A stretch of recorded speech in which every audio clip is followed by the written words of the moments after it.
சண்முகம் பரணி சீரியலை பற்றி தான் நம்ம இந்த வீடியோக்குள்ளே நம்ம பார்க்க போகிறோம். நம்ம வீடியோக்குள்ளே போகிறதுக்கு முன்னாடி நம்ம சேனலுக்கு யாரெல்லாம் சப்ஸ்கிரைப் பண்ணலாம் அவங்களாம் சப்ஸ்கிரைப் பண்ணிக்கிடுங்க. பக்கத்தில் உள்ள பெல் பட்டனை கிளிக் பண்ணிடுங்க. வாங்கலாம். சண்முகம் வந்து கௌதமை விசாரிச்சுட்டு இருக்கிறாங்க. அப்போ அவங்க ஃப்ரெண்டுகளோட ஃபோட்டோவை காட்டி இந்த ஃப்ரெண்டுகள் எல்லாத்தையும் உங்களுக்கு தெரியுமான்னு சொல்லி கேட்கும்போது இவங்களெல்லாம் எனக்கு யாருமே தெரியாது அப்படின்னு கௌதம் பொய் சொல்லவும், அடுத்து பார்த்தோம்னா சண்முகம் வந்து அவங்க ஃப்ரெண்டோடு இருந்த அடுத்தடுத்த ஃபோட்டோ எல்லாத்தையும் அவங்க காட்டுறாங்க. அப்போ நீதிபதி அந்த ஃபோட்டோ எல்லாத்தையுமே பார்க்குறாங்க.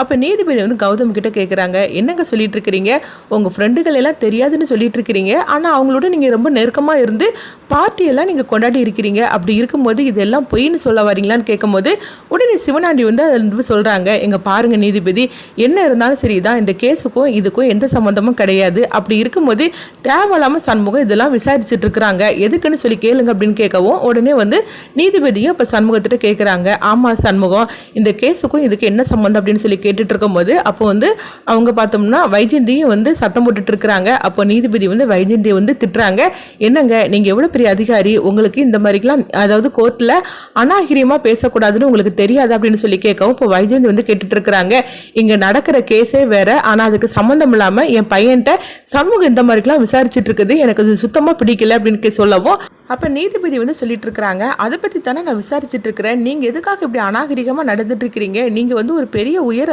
பதவியில் இருக்கப்பட்டவங்க, நீங்களே இப்படி அநாகரிகம் நடந்தால் எப்படி ஆகும் அப்படின்னு சொல்லி திட்டவும் உடனே வைஜெயந்தியும் அமைதியாகிறாங்க. அப்போ வந்து நீதிபதி சண்முகத்திட்ட கேட்குறாங்க, சண்முகம் இந்த கேஸுக்கும் இதுக்கு என்ன சம்மந்தம்னு சொல்லு அப்படிங்கவும் அப்போ சண்முகம் சொல்கிறாங்க, அம்மா எனக்கு ஒரு 5 நிமிஷம் டைம் கொடுங்க, அதுக்கப்புறம் நான் சொல்கிறேன் அப்படிங்கவும் உடனே சரி எல்லாரும் சாப்பிட்டுட்டு வாங்க அப்படின்னு சொல்லிட்டு நீதிபதி வந்து ஒரு இடைவேளை விடுறவும் அடுத்து பார்த்தோம்னா சண்முகம் வெளியே வராங்க. அப்போ வந்து அவங்க கௌதமோட ஃப்ரெண்டுகளை எல்லாம் வந்து சந்திக்கிறாங்க சண்முகம். அப்போ வந்து சொல்லிட்டு இருக்கிறாங்க, கௌதமுக்கெல்லாம் உங்களை பார்த்தாலே தெரியாதுன்னு சொல்லிட்டு இருக்கிறான் அப்படின்னு சொல்லவும் இதை கேட்டதுமே அவங்க எல்லாரும் அதிர்ச்சி அடைகிறாங்க.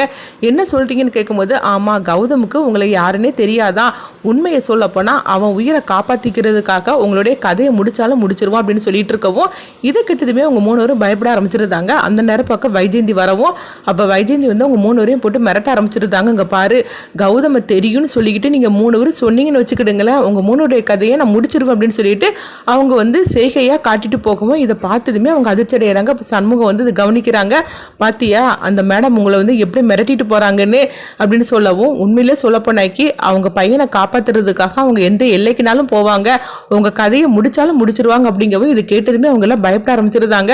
ஐயோ எப்படியாவது எங்களாம் அவங்க கிட்ட இருந்து நீங்கள் தான் காப்பாற்றணும் அப்படின்னு சொல்லவும் அப்போது நீங்கள் கோர்ட்டுக்குள்ள வந்து உண்மையை சொல்லுங்க, அப்படி நீங்கள் உண்மையை சொன்னாக்கி அவங்க வந்து மாட்டிக்கிடுவாங்க, நீங்கள் தப்பிச்சிடலாம் அப்படின்னு சொல்லவும் இது கேட்டதுமே அவங்க 3 பேருக்கும் என்ன பண்ணதுன்னே தெரியல. அந்த நேரம் பார்க்க முத்துப்பாண்டி வராங்க. முத்துப்பாண்டி வந்து துரையை அழைச்சிட்டு வரவும் உடனே சண்முகமும் பரணி ஓடி வராங்க. உனக்காக தான் நான் காத்துட்டு இருக்கிறேன் இவ்வளோ நேரம் அப்படின்னு சொல்லி கேட்டுட்டு இருக்கோம். இப்போ முத்துப்பாண்டி வந்து சொல்கிறாங்க, நீ என்ன நினச்சிட்டு இருக்கிற, துரையை நான் வீட்டில் இருந்து அழைச்சிட்டு வரேன், நான் துரையை நான் வந்து உள்ளே இருந்து நான் அழைச்சிட்டு வரணும், அதெல்லாம் லேஸ்பட்ட காரியம் கிடையாது அப்படின்னு சொல்லவும் சரி வா இதுக்காக தான் நான் காத்துட்டு இருக்கிறேன் அப்படின்னு சொல்லவும் அப்போ துரைக்கிட்ட வந்து சண்முகம் வந்து சொல்லிட்டு இருக்கிறாங்க, இங்கே பாரு துரை, உன் தங்கச்சிக்கு என்ன நடந்துச்சுதோ நீ அதை மட்டும் உண்மையை பேசினாலே போகிறோம், நீ யாருக்காகவும் பொய் பேச வேண்டாம், நீ உண்மையை சொன்னாலே உன் தங்கச்சிக்கு நியாயம் கிடைக்கும் அப்படின்னு சொல்லவும் துரையும் கண்டிப்பாக நான் உண்மையை சொல்கிறேன் அப்படிங்கிறாங்க. அடுத்ததாக பார்த்தோம்னா சிவனாண்டி கிட்ட வந்து வைஜெயந்தி வந்து சொல்லிட்டு இருக்கிறாங்க, இப்போ என்ன பண்ணுறதுக்குன்னு எனக்கு ஒன்றுமே புரிய மாட்டேங்குது, அந்த சவுந்தர பாண்டியை நம்மளை இப்படிலாம் பண்ணுவான்னு சொல்லி கொஞ்சம் கூட எதிர்பார்க்கல அப்படிங்கவும் இப்போ சவுந்தர பாண்டியை போட்டு வைஜெயந்தி வந்து திட்டுறாங்க. இப்போ சவுந்தர பாண்டி சொல்கிறாங்க, எங்கள் பாருங்க மேடம், என்ன திட்டி எந்த பிரயோஜனமும் கிடையாது, நேற்றுக்கு அவன் பேப்பில் எப்படி தான் எழுதி வச்சுருந்தான், அதை தான் உங்களுக்கு பிரயோஜனப்படணும்னு சொல்லிட்டு கொடுத்தேன், ஆனால் அவன் இப்படிலாம் கேள்வி கேட்பான்னு சொல்லிட்டு எனக்கு என்ன தெரியும், நீங்கள் என்ன திட்டுறதுல எந்த பிரயோஜனமும் கிடையாது அப்படிங்கவும் இங்கே பாரு உன் கதையை முடிச்சிருவோம் அப்படிங்கிறாங்க. என் கதையை முடிக்கிற போய் உங்களுக்கு என்ன பிரயோஜனம் கிடைக்கும், அதுக்கு போய் நீங்கள் சண்முகத்தோட கதையை முடிச்சா கூட நீங்களும் சரி நானும் சரி நிம்மதியாக போய் இருக்கலாம் அப்படின்னு சொல்லவும் அடுத்து வந்து அவங்க சிவனாண்டி வந்து சொல்லிட்டு இருக்கிறாங்க, அங்கே பாருங்க மேடம், நம்மளுக்கு டைம் கொஞ்சோண்டு தான் இருக்குது, அதுக்குள்ளேயும் அடுத்து அவன் எப்படிலாம் கேள்வி கேட்க போகிறான்னு தெரியல, அதனால கௌதம் கிட்ட அவன் என்ன மாதிரிக்கு கேள்வி கேட்டால் என்ன மாதிரிக்கு பதில் சொல்லணும்னு சொல்லிட்டு அவன்கிட்ட நம்ம சொல்லிட்டு இருக்கணும், நீங்கள் தேவையில்லாமல் இவரை போட்டு திட்டிகிட்டு இருக்காதீங்க, இது நம்மளுக்கு தேவையே கிடையாது அப்படின்னு சொல்லவும் உடனே வந்து சிவனாண்டியை அவங்க கௌதமியும் வைஜெயந்தியும் அழைச்சிட்டு போகவும் அப்போ பாண்டியம்மா வந்து சவுந்தர பாண்டியத்தை சொல்லிட்டு இருக்கிறாங்க, என்னல இவன் இப்படிலாம் போட்டு நம்மளை திட்டிகிட்டு இருக்கிறா அப்படிங்கவும், ஆமாம் யாருக்குமே நல்லதுன்னு செய்யக்கூடாது, செஞ்சாக்கி நம்மளுக்கு இதுதான் கெதி அப்படின்னு சொல்லிட்டு இருக்கவும் அடுத்து பார்த்தோம்னா சிவனாண்டி வந்து கௌதம் கிட்ட சொல்லிட்டு இருக்கிறாங்க. அங்கே பாரு கௌதம், அடுத்து சண்முகம் இந்த கேள்வியெல்லாம் எப்படிலாம் கேட்க போறான்னு தெரியல, அநேகமாக உன் 3 ஃப்ரெண்டுகளை வச்சு தான் அவன் மடக்குவான், அதனால இந்த மாதிரிலாம் வந்து அவன் கேள்வி கேட்டாக்கி நீ இப்படிலாம் பதில் சொல்லு அப்படிங்கவும் இப்போ கௌதம் வந்து ரொம்பவே பயந்துகிட்டு இருக்கிறாங்க. அவன் எதுக்காக இப்போ என் ஃப்ரெண்டுகளை பற்றிலாம் கேள்வி கேட்குறான்னு எனக்கு ஒன்றுமே புரிய மாட்டேங்குதுமா அப்படிங்கவும் அப்போ வைஜெயந்தியே சொல்லிட்டு இருக்கிறாங்க. ஆமாம், எதுக்காக இப்போ கௌதமோட ஃப்ரெண்டுகள் எல்லாம் வந்து அவன் அழைச்சிட்டு வந்திருக்கிறான், அவனுடைய அடுத்த கேள்வி என்னன்னு சொல்லிட்டு ஒன்றுமே புரிய மாட்டேங்குது, இந்த கேஸுக்கும் இதுக்கு எந்த சம்மந்தம்னு சொல்லிட்டு ஒன்றுமே புரிய மாட்டேக்கு அப்படிங்கவும் இப்போ சிவனாண்டியே சொல்கிறாங்க. ஆமாம், என்னையே அவன் திணற அடிச்சிட்டு இருக்கிறான், அடுத்துதான் அவனுடைய கேள்வி என்ன மாதிரி இருக்குன்னு ஒன்றுமே புரிய மாட்டேங்குது அப்படின்னு சொல்லிட்டு இருக்கவோ சரி என்ன நடக்குன்னு பார்க்கலாம், டைம் ஆகி போச்சுது வாங்க அப்படின்னு சொல்லிட்டு எல்லாருமே வந்து கோர்ட்டுக்குள்ள வரவும் அடுத்து பார்த்தோம்னா நீதிபதியும் வந்துருந்தாங்க. அப்போ வந்து விசாரணையை ஆரம்பிங்க அப்படின்னு சொல்லும் போது அப்போ சண்முகம் வந்து கௌதம் விசாரிச்சுட்டு இருக்கும் போது அப்போ ஆக மொத்தத்தில் இந்த ஃப்ரெண்டுகளை வந்து உங்களுக்கு தெரியாதுன்னு சொல்லிட்டு இருக்கிறீங்க அப்படிதானே சொல்லி கேட்கும் போது அதை தானே நான் சொல்லிட்டு இருக்கிறேன் அப்படின்னு கௌதம் சொல்லவும் அடுத்து பார்த்தோம்னா முத்துப்பாண்டியவுக்கு பார்க்குறாங்க.